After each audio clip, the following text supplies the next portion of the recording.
Now it's jazz. The place is roaring. All beautiful girls in there. One mad brunette at the bar, drunk with her boys. One strange chick I remember from somewhere wearing a simple skirt with pockets, her hands in there. Short haircut, slouched, talking to everybody. Up and down the stairs they come. The bartenders are the regular band of Jack and the heavenly drummer who looks up in the sky with blue eyes, with a beard. He's wailing beer caps or bottles and jamming at the cash register, and everything is going to the beat. It's the beat generation. It's Bayat. It's the beat to keep. It's the beat of the heart.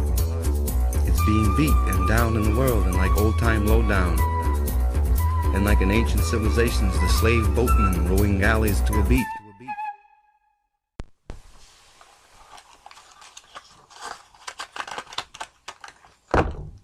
Yeah.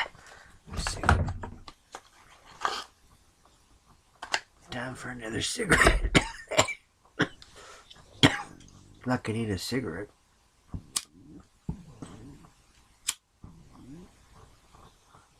Cigarette burping around.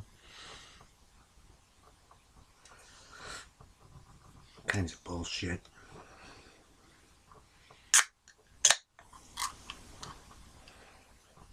Last swig of the night.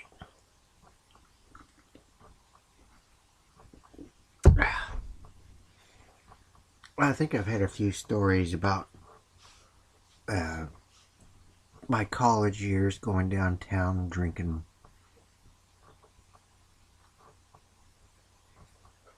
One of them was about, I've had more than several about being with JoJo and Linda over the years.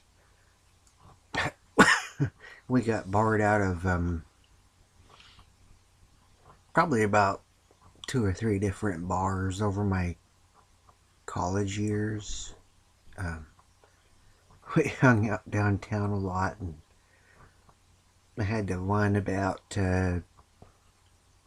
JoJo almost busting out the plate glass window at the Red Lion downtown here in Lawrence, Kansas. And then there was one about I went with Linda and JoJo to, I think it was Louise's, and they used to have these big old schooners down there, big old giant glasses of beer. And Linda tried to get out of there one time. I mean, it was probably about 2 feet out of the door, and she got busted by the bartender. The bartender had like dreadlocks and all this. He was, I don't think he wasn't from Jamaica or anything. It was just a cool thing to do in a college town at that time. Even the white dudes had dreadlocks back then. You know, flea-infested dreadlocks. That's another thing. But he caught us, or he caught her, and I and JoJo just happened to be with her, and we all 3 got barred out of Louise's downtown that year, back in the 90s. And I went back like years later. Then there was different bartenders.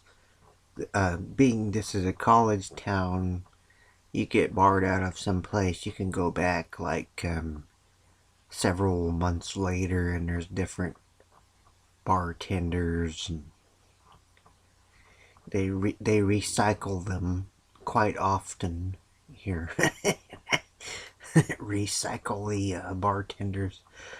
Well, they also recycle the drunks, I guess. The drunks that go in there.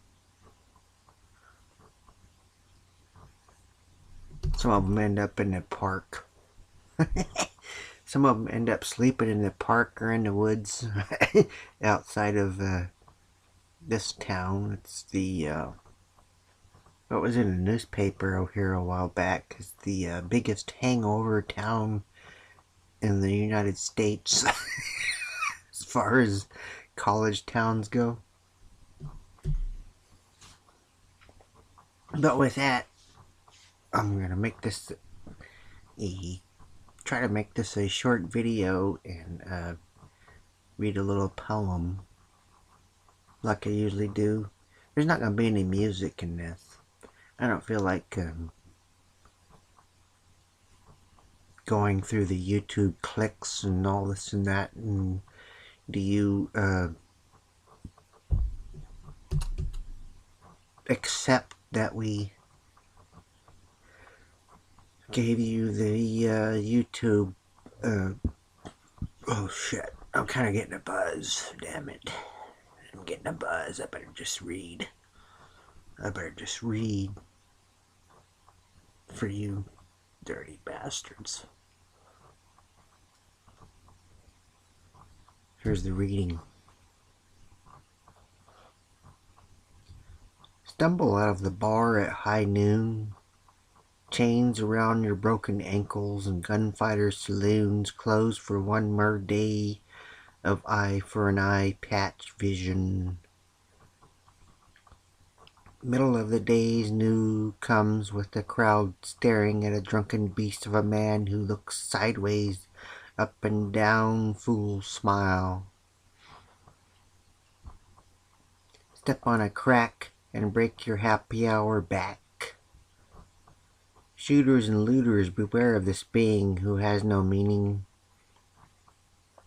He does not care if you give him the 1,000-yard eyes, because he already has two waiting for you when the sun shines again at 12:01 p.m.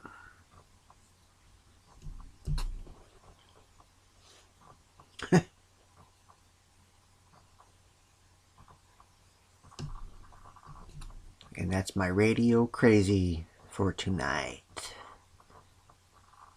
And I wish you all, I bid you adieu. Weirdos unite.